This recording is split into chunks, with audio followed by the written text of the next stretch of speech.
Okay, by far the most common question and comment that I get across all of my social media platforms is this.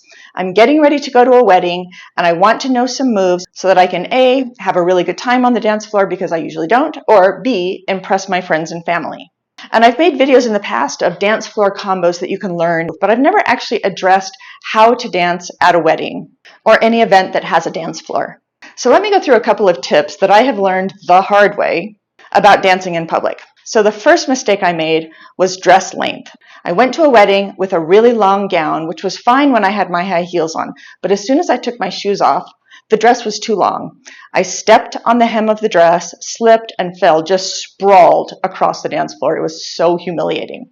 So I learned my lesson about dress length, and the next event I went to, I bought a sort of like calf length dress that was actually super cute, but it was strapless.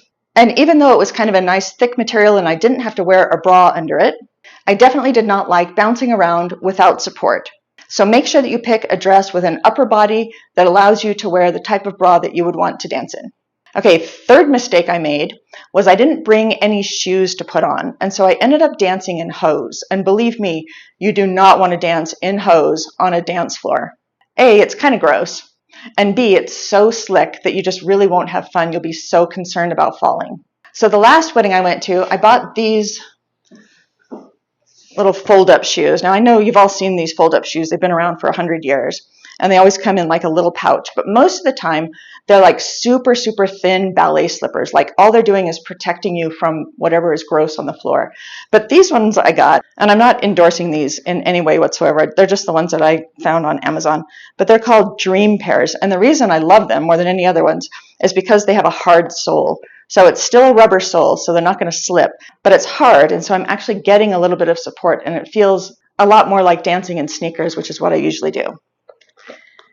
Okay, and then the next thing, which I still seem to be failing at every single time, is sweat management.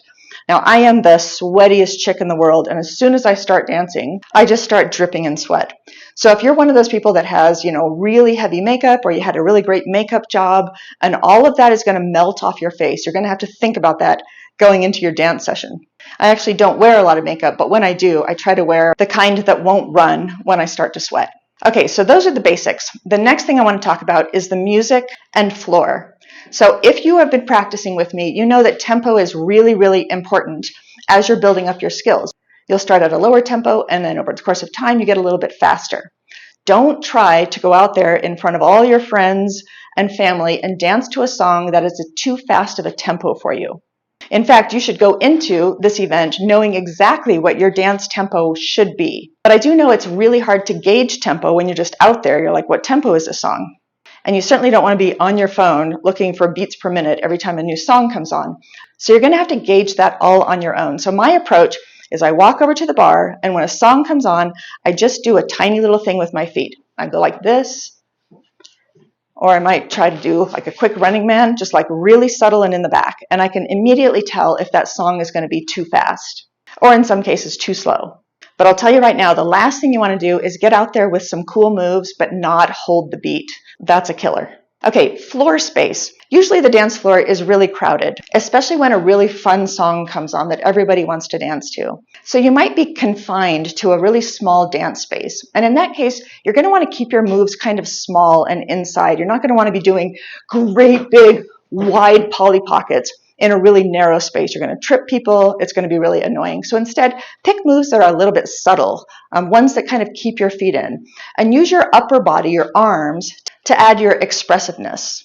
And there are plenty of moves that you can do where you can kind of keep your feet inside. You can do the Charleston. That doesn't require a lot of space. You can even do the running man and just keep it a little bit subtle. You can do a little bit of T-step or rocking, but your moves will still look really good even if they're not super big. Okay, and then the last thing I'll say is keep it simple. Don't try to do some advanced choreography that you learn in your house on TikTok or whatever. Instead, just keep it to 1 or 2 or maybe even 3 moves at the most if you're comfortable doing that.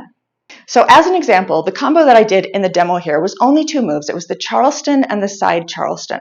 And I have that combo really, really committed to memory. So it's really easy for me to keep doing with my feet what I want them to do and still be able to do something extra with my arms or still wave to my friends across the floor. That's kind of the vibe you want. You don't want to be like intently focused on your feet and kind of missing the whole party, missing the whole fun.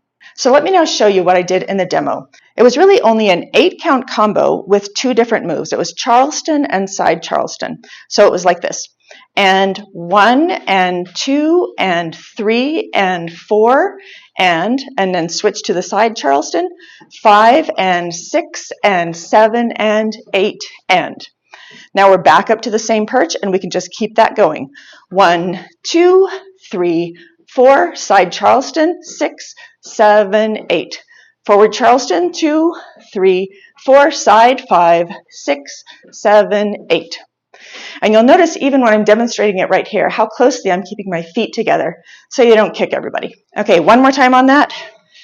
1, 2, 3, 4, 5, 6, 7, 8.